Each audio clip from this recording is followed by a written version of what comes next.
यहाँ म हजुरहरूलाई लिएर आएको छु पजल टेस्ट। यो पजल टेस्टमा यस्तो खालको क्वेसनहरू हुन्छ।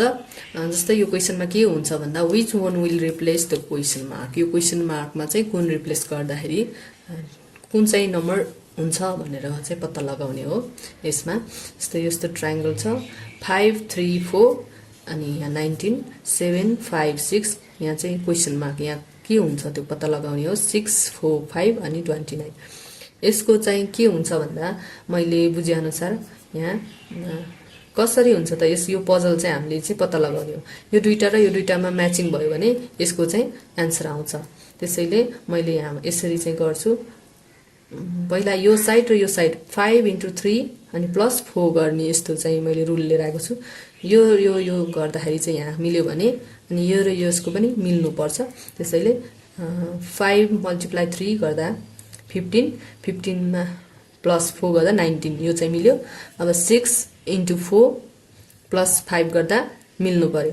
6 × 4 +5 29 यो पनि मिल्यो। अब हामी गर्छौं। जस्तै फर्स्टमा 5 × 3 +4 इक्वल कति 19 मिलिरहेछ। 6 × 4 +5 24 24 मा 5 गर्दा 29 अनि 5 अब यसको पालो। अब 7 × 5 +6 गर्दाखेरि यहाँको आउनु पर्यो। अनि कुन आन्सर चाहिँ यहाँ भरिमा मिल्छ अप्सनहरु चाहिँ हामीलाई यसरी दिएको छ। ए मा 42 41 40 अनि 39 इक्वल 35 मा 6 जोड्दा 35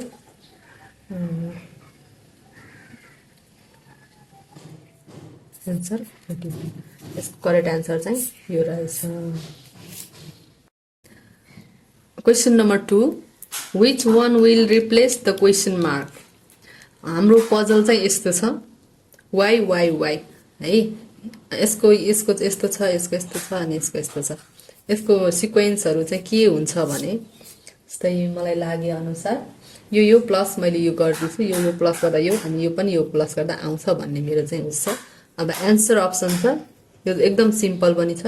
जस्तै लेट्स डु हेरौँ हैन के लेट्स सी के हुन्छ। 21 + 31 = 52 यसको है। अब यो पनि सेम हुन पर्यो। 39 + 46 = 85। त्यस्तै अब यसको है 16 + 83 = कति त कति भयो 639 819। The answer is here. अब next puzzle 3 number which one will replace the question mark। यहाँ छ हाम्रो एउटा यो पजल चाहिँ ठ्याक्कै डबल वाला छ। अब यसमा चाहिँ के हुन्छ भने यसको पनि सिक्वेन्स बुझ्नु पर्छ। यसमा चाहिँ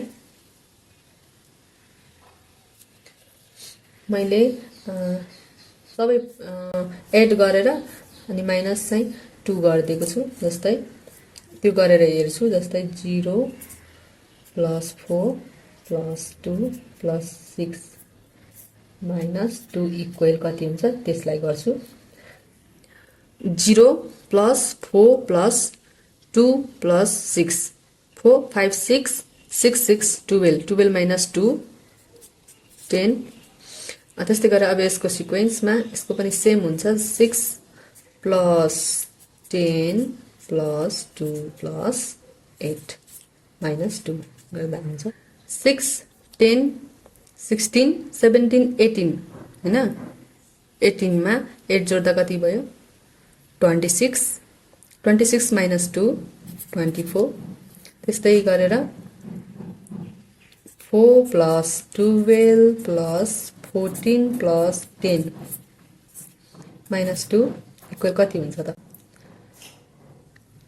14 24 हैन। 24 र अनि 36 मा 4 40 भयो। 40 - 2 गर्दा कति भयो 38। The answer is 38। क्वेसन मार्कको रिप्लेसमा कति हुने भयो 38।